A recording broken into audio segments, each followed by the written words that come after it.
Hello, everyone, and a very warm welcome back to Crick Analytica, and a very warm welcome to 3C's Chit Chat on Cricket. This is the first episode of the series where we will talk to avid cricket followers about the cricket world. Today, for our first episode, we are joined by Mr. Dinesh Samani, a wonderful cricketer and a soft spot for the game. He should be arriving any moment now. Oh, there he comes. Let's let him in.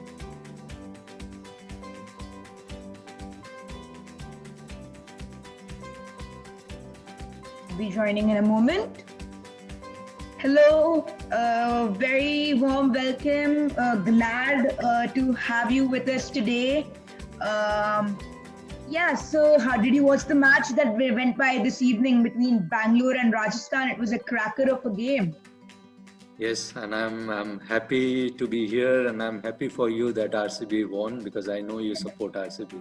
Yeah, they have a soft spot for me.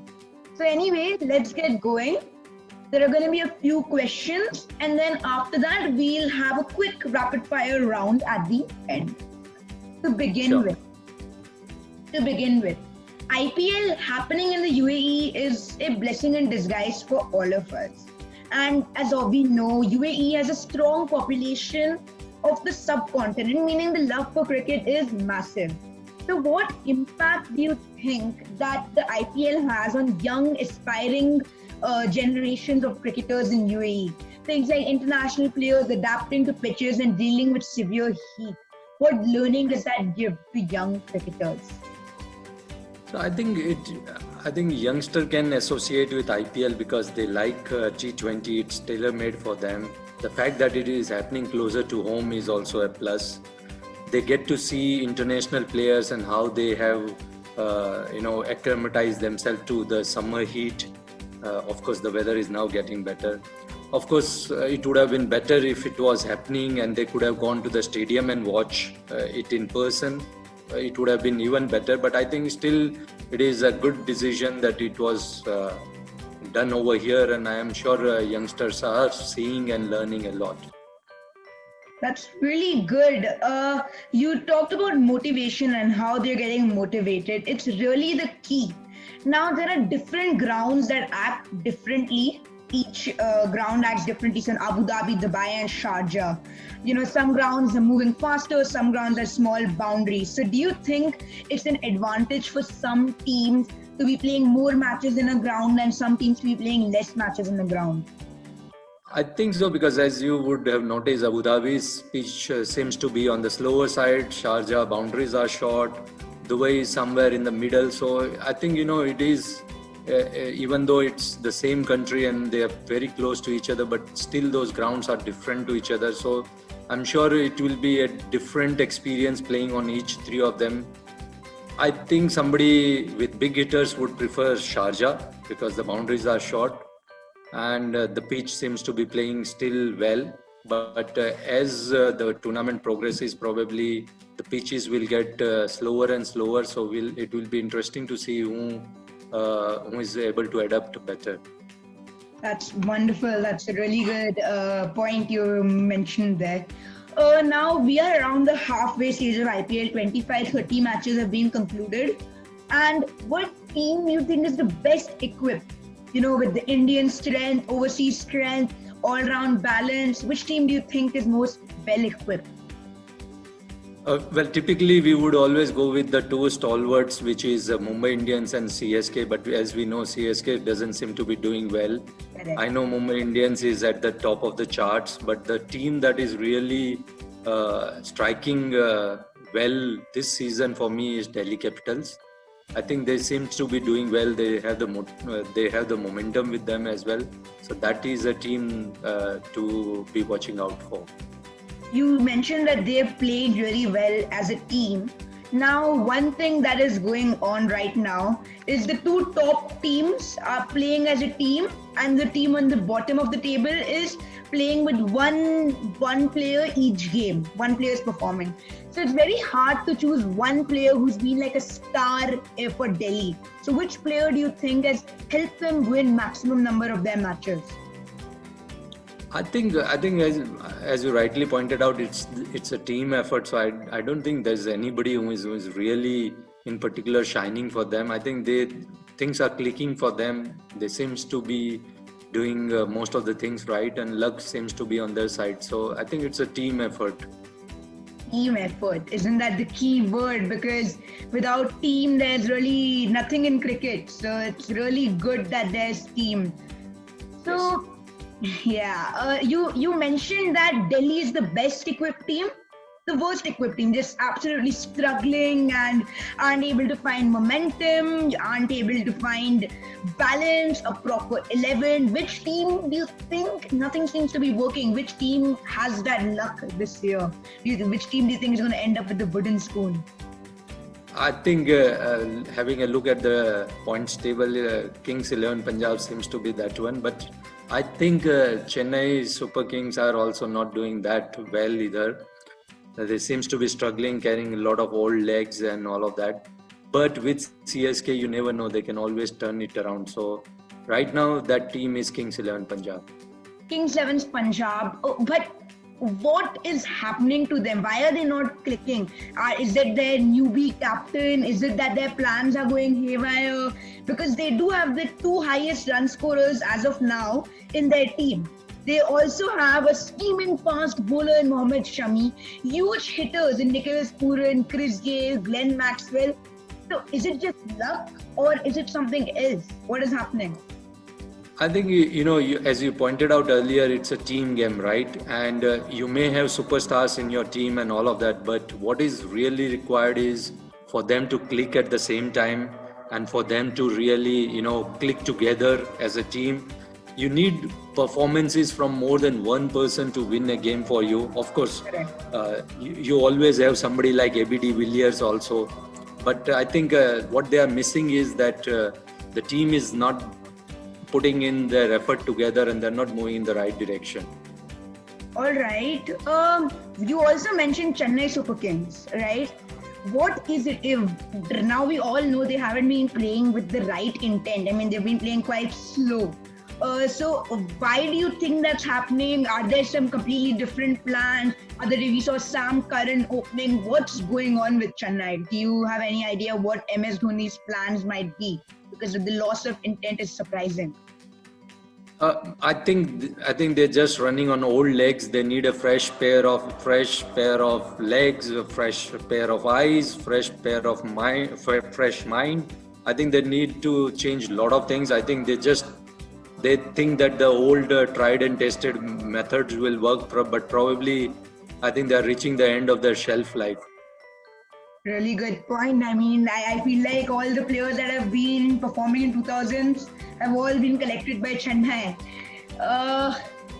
Youngsters. It has worked for them. It has worked for them in the past, so I can understand why they're doing it, but there is no surety that it will repeat this year. As you rightly pointed out, Chennai, you never know. I mean, by 2 more points today against the Delhi Capitals, they go to 5th place. And if they get a good net run, they go up to 4th place. So you never know with Chennai. Yes. You can never. You never know. They've done it before. So they can do it again. Of course. They were in the exact same situation back in 2010, and we mentioned old legs, new legs, youngsters in IPL. Big impact. We've seen youngsters practically playing in all teams and having such a big impact. Right now we could literally make an under 28, under 27 years old team to challenge teams like England, Australia, New Zealand.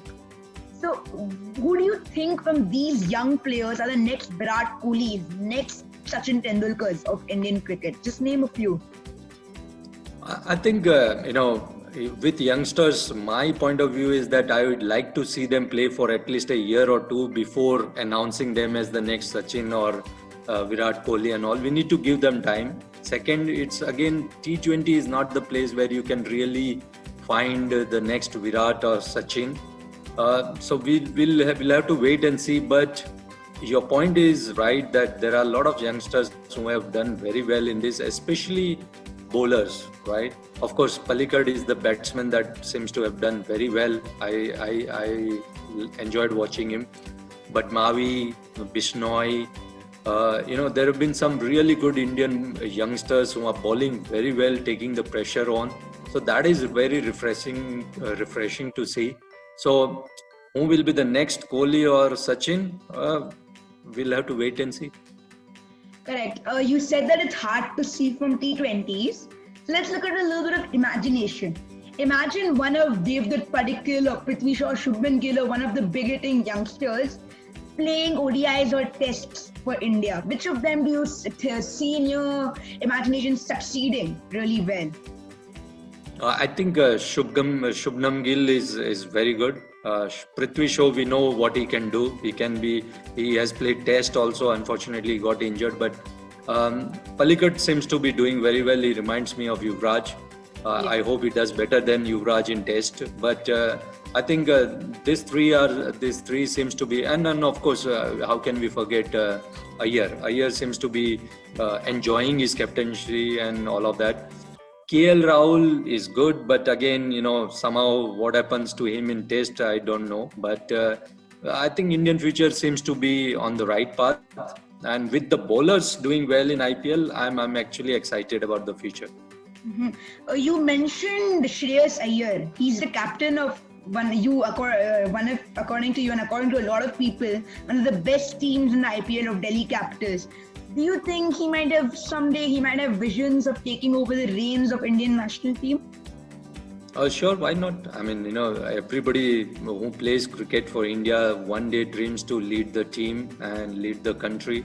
So I'm sure that is on his mind, and this experience of captaining an IPL team will definitely help him in that pursuit. Okay. One last thing on this question. Prithvi Shaw. Have you ever looked at Prithvi Shaw and had reminders of Sachin Tendulkar playing? Because that's happened to me quite a few times. No, he reminds me of Sehwag. Reminds you of Sehwag. Okay, that's interesting. Now, all the statistic questions done and dusted.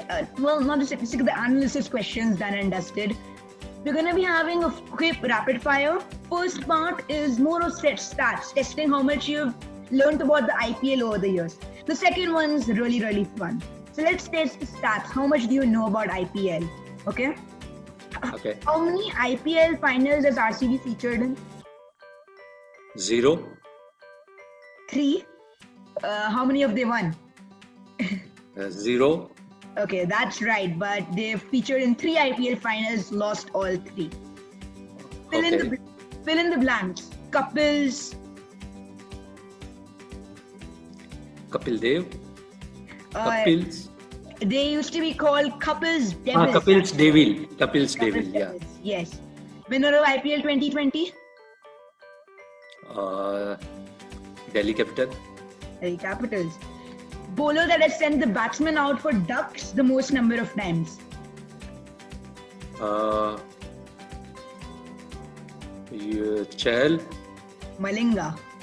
Lowest and highest score by which in IPL came by which team? I'll give you a hint. It was one team that scored both highest and lowest. It could only be KKR. RCB. KKR were actually on the receiving side of the lowest total. They were defending.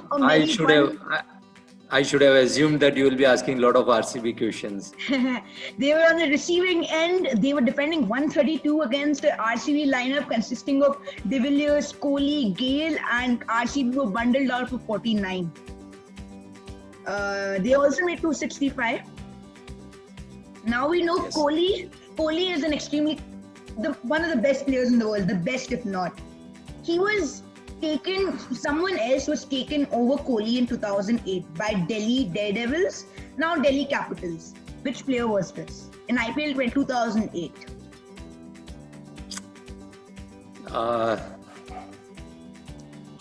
Can't wrap my head around that. Pradeep Sangwan. Okay. Yes. All right. Only team with an Indian head coach this year? Oh, that will be Kumble. Yes, he is the coach of Punjab. So that's not a good thing. Only Indian coach. They're last in the points table. Yeah, but Kumble as a coach has a history, right? But he's a wonderful, and I think it was his birthday. Yeah, there was Yeah, his today is birthday his birthday. celebrant. Yes. Yeah. Well, that's done and dusted. Let's have a quick rapid fire round. It's this or that. Virat and AB or Virat and Anushka? The better partnership. Virat and AB. Sachin and Sehwag or Rohit and Dhawan? The better partner, the better opener. Sachin and Sehwag. I'm an old person. Sachin and Sehwag for Okay. me. Kohli and Sachin? Kohli or Sachin, the better batsman? Sachin always for me. Okay. Ponting or Dhoni, the better captain? Dhoni. Okay. Dhoni or Gilchrist, the better wicketkeeper? Dhoni for me. Okay. Jadeja or Raina, the better fielder? Two of India's greatest Jadeja. fielders, undoubtedly. I think Jadeja is a better fielder. Gavaskar or Viv Richards? More classy Viv. batsman? Classy batsman, of course, it has to be Gavaskar. But I like Gavaskar. Richard as well. Okay. And now the one that will create for sure a controversy. Who should be captaining India right now? Kohli or Rohit? I think we should give Rohit a chance because we have seen Kohli. Okay. I think Kohli has done some tactical mistakes which has costed us some tournaments. So I think we need to look at Rohit. Rohit. Interesting choice. Last one. Kapil Dev or Hardik Pandya? Two very similar fashion players. Better fast bowling all-rounder. I think, with due respect to Hardik Pandya, I'll still go with Kapil because of his tenacity and his, he performed over a long period of time. Hardik Right, Pandya is having a lot of potential, but right now it's Kapil Dev. Okay, well, that was all of them. I feel like you went for all the options that I thought you wouldn't go for. So that's very interesting, and all the old leg ones, interesting choices. Yeah, I think that's my age showing, Riyansh. Point. Well, what do you think? I mean, that's the end of our first interview. What did you think? Reflecting back, how was the experience? Well, first of all, Riyansh, it is always wonderful interacting with you. I wish you all the very best. I enjoyed this one, and I hope you enjoyed it as well. I enjoyed it a lot. It's really good to know that you liked it. And Yes. that brings us to a wrap. I hope you've enjoyed it. And I did. thanks a lot for all the valuable time and support for coming here. Thanks a lot. Thank you. I'm not that big a fan of IPL, so my knowledge about IPL may not be absolute, but that's it. I mean, I do watch it once in a while, but don't have too much of info about IPLs. Thank you so much. Thank you very Thank much. you. How was it, guys? How was the interview? I hope you've learned something new and enjoyed it. If you have, don't forget to smash that like button. Don't forget to share it with all your friends and turn on the notification bell. Whatever your thoughts are on this, whatever your feedback is, don't forget to spam the comments with them. Thank you.